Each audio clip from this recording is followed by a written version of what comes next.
Bom dia, pessoal. Que a paz de Jesus e o amor de Maria estejam com vocês. Então, sexta-feira, e a gente veio fazer a nossa meditação.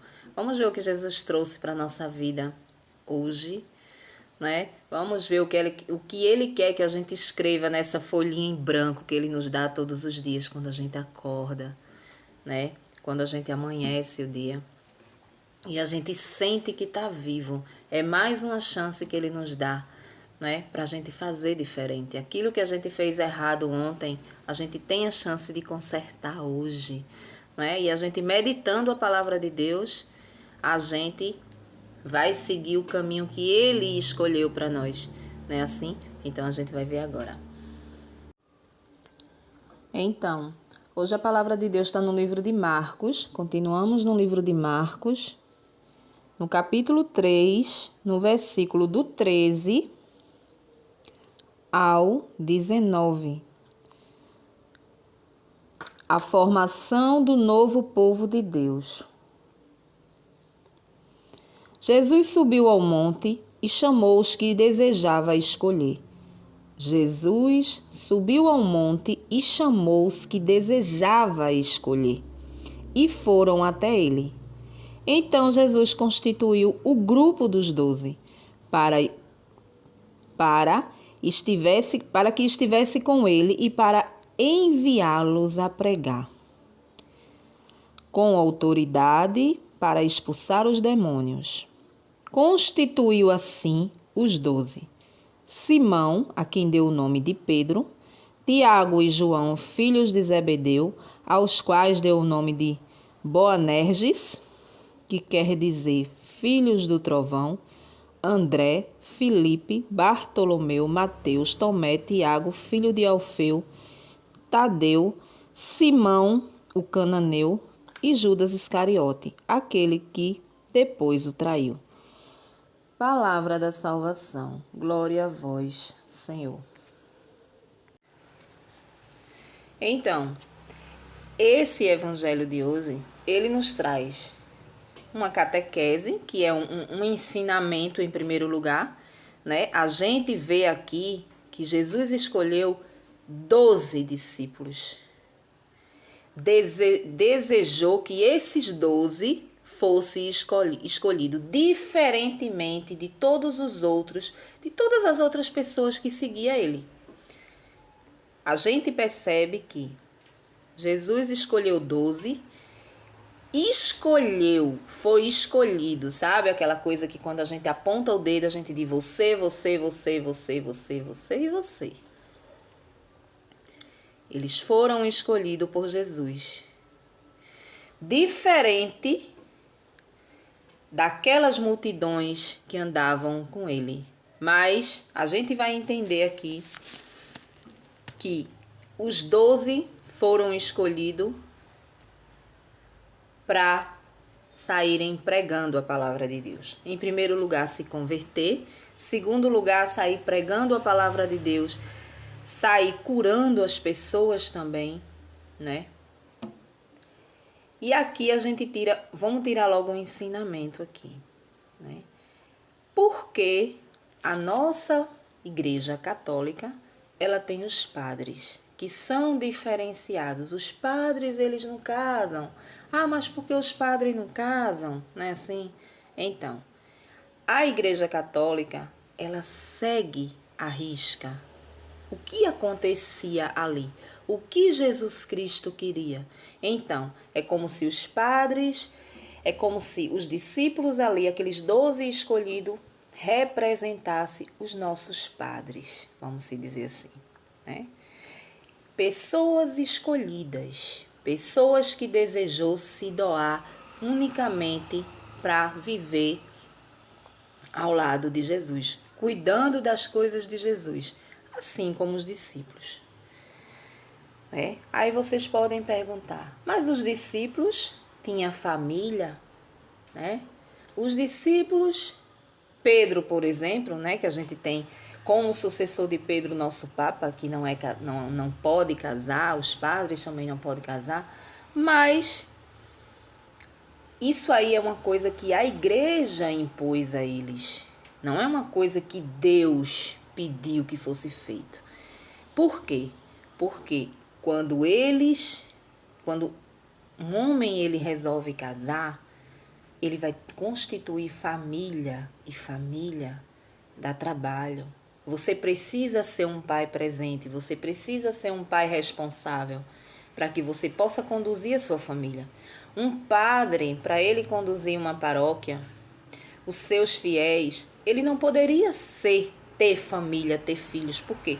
Porque o padre ele está aqui, passa 5 anos num canto, 5 anos no outro, pode acontecer alguma coisa, o Papa pode enviar ele para outro lugar distante e com família fica difícil, não é? Não seria da vontade de Deus abandonar a família para ir viver unicamente ali, né? E para fazer como muitos missionários que não são padre, que deixa suas famílias, muitas vezes leva suas famílias, muitas vezes vive no mundo pregando a palavra de Deus, mas a família fica lá na sua casa, né? Então se ausenta da família. Então por isso a igreja, né, na sua sabedoria, impôs isso aí para eles não casarem, né? Mas isso eles que escolhem quando eles dão seu sim a ser padre. Ninguém é obrigado a ser padre, né? Aí você pode pensar, mas hoje em dia você vê aí é muita pedofilia, homem com homem, é aquela cachorrada, né? Mas não tem nada a ver. Eles que se enfraquecem espiritualmente e se deixam levar por uma situação dessa. Existem padres que bebem e que não bebe pouco não, bebe bastante. De que necessidade tem um padre a beber demasiadamente? Dentro dessa bebida, o que é que pode acontecer? Tudo o que a carne se pede. Então, nessa fraqueza, eles vão lá e caem. Mas se espiritualmente eles estiverem fiel ali à palavra de Deus, eles não caem, né? Se eles tivessem ali a responsabilidade de dizer, eu não vou beber, porque não é, eu dei o meu voto a ser um padre, eu não vou beber até encher a cara, não. Porque eu sei que dali pode acontecer outros tipos de coisa. Então, nós somos humanos, nós somos falhos e fracos. Então, se a gente não vigia, com certeza, até o próprio Papa pode cair na tentação de cair em qualquer coisa, né? Então, aqui a gente entende por que existem os padres. Porque os 12, eles foram escolhidos. Os 12, eles foram escolhidos. E Paulo, não é? Ficou com a responsabilidade da igreja. O sucessor maior da nossa igreja é Paulo, né? É Pedro, o sucessor. O nosso Papa Francisco, ele é o sucessor de Pedro, ou seja, a continuação. Os papas que foram vindo, e hoje o nosso Papa é o Papa Francisco, né? Papa Francisco, tá. Então, por isso a necessidade deles não casarem, né? A necessidade, por quê? Porque família, de repente tá lá o padre celebrando uma missa, liga a esposa, olha, nosso filho tá passando mal, nosso filho tá assim, nosso filho tá assado.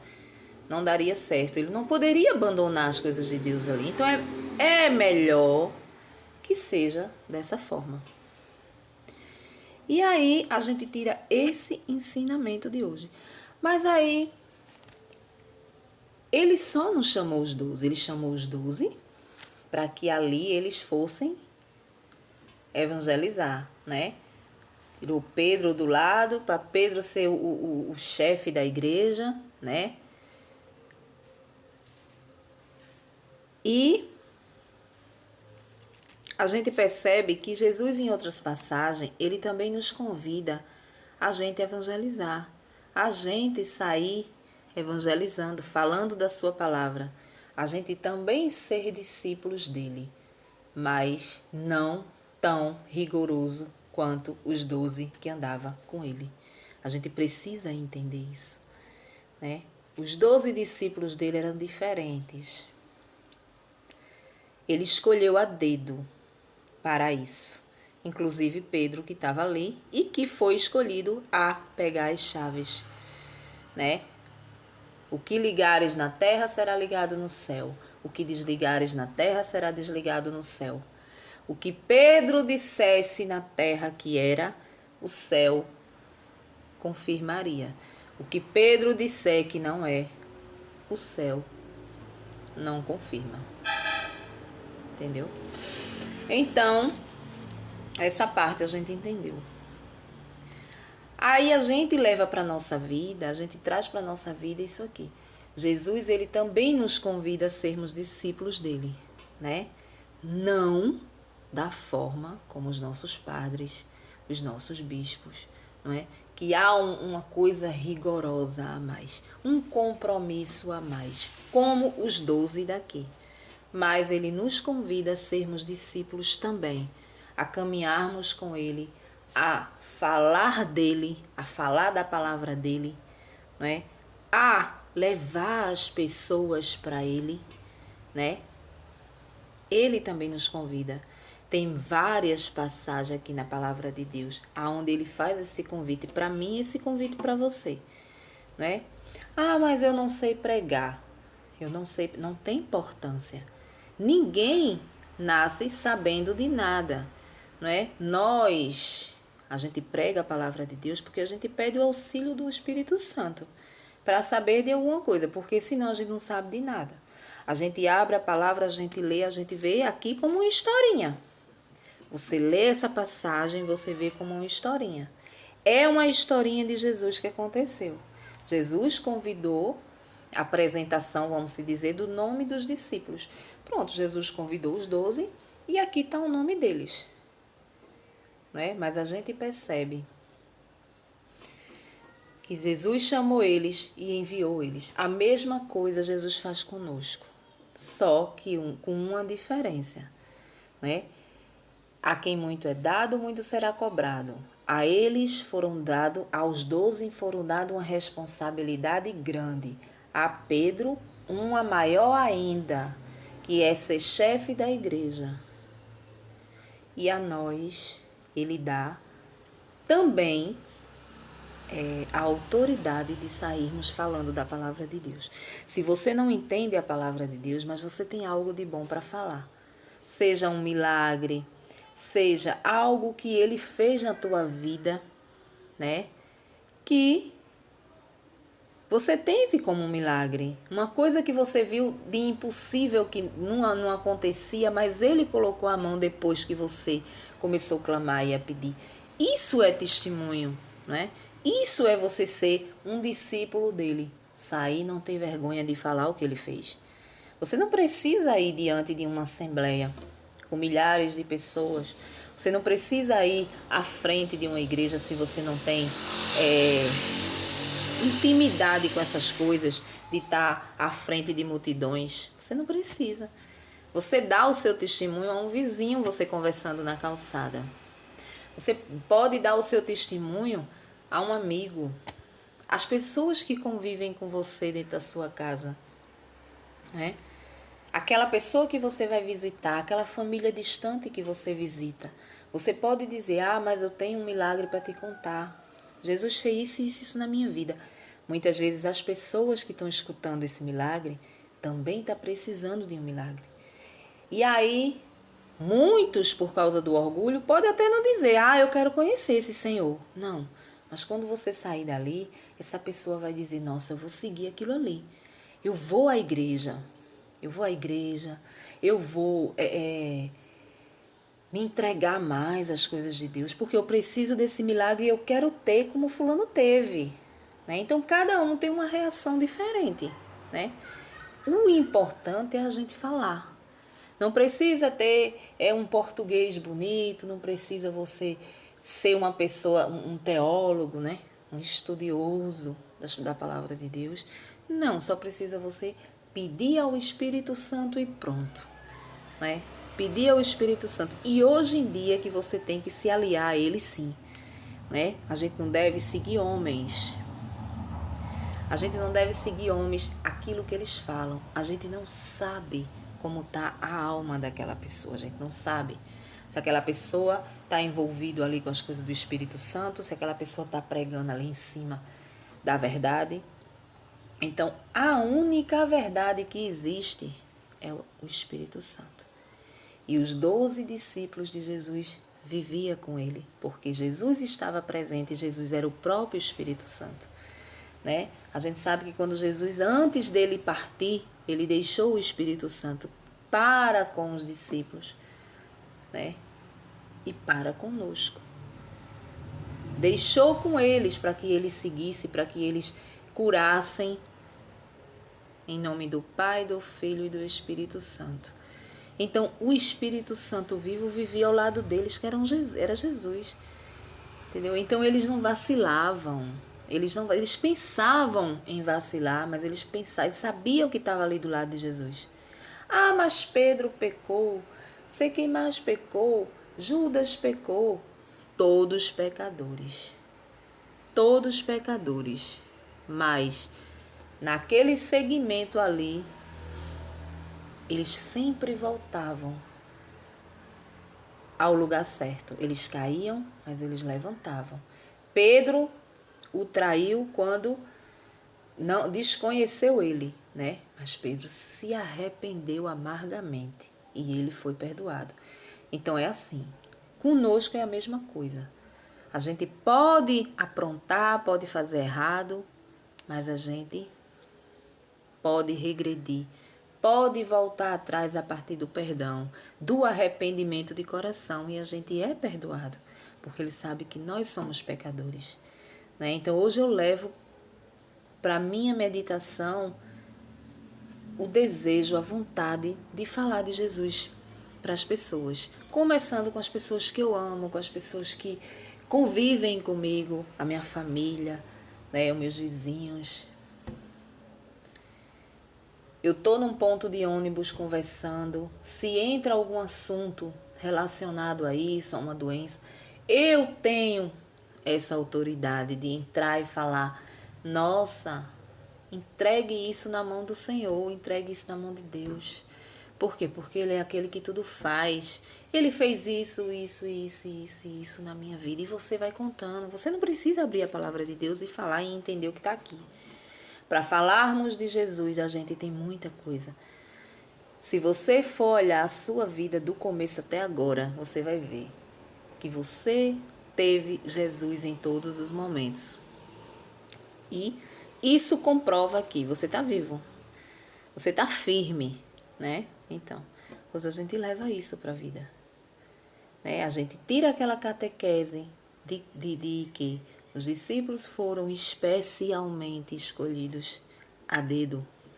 É você que eu quero, é você que eu quero. Ele não chamou toda a multidão, né? Ele não chamou. É por isso que a gente tem que saber aonde a gente está, né? Aonde a gente está de verdade. Eu não posso levantar, abrir uma garagem de uma igreja, de uma garagem e fazer uma igreja. Não posso. Não é assim que a banda toca, não. Né? Não é assim. Ah, da noite pro dia eu sou uma pastora. Da noite pro dia... Não, não é assim, não. Entendeu? A gente tem que saber onde a gente está pisando. Jesus teve os seus escolhidos. Agora, o dom de pregar, ele dá para todos nós. A pregação. Mas aqueles 12 ali, que sentou à mesa com ele, que ele ceiou com eles, que ele levantou ali o pão, o vinho e transformou em carne, em sangue, consagrou diante deles. Só eles podem consagrar a Santa Eucaristia. Por quê? Porque, em primeiro lugar, eles acreditaram que Jesus iria estar ali, presente, quando Jesus se for. Jesus foi embora, morreu, mas Jesus disse: eu vou estar presente quando vocês levantarem aqui, ó, e consagrar. Este é o meu corpo, comei. Este é o meu sangue, bebei. Meu sangue vivo. Eu descerei de lá do céu, como Jesus disse. Naquele momento da consagração, eu desço e me faço presente ali pelas mãos de vocês. É por isso que a responsabilidade é muito grande, né? E a nossa responsabilidade é falarmos do que Jesus fez na nossa vida. A gente não tem a autoridade de consagrar Jesus Cristo, só os padres. Só os padres. Mas nós temos a nossa boca para falar do que Ele fez de bom na nossa vida, as pessoas que estão do nosso lado. Amém? Um bom final de semana para vocês e até o próximo vídeo, se Deus assim nos permitir.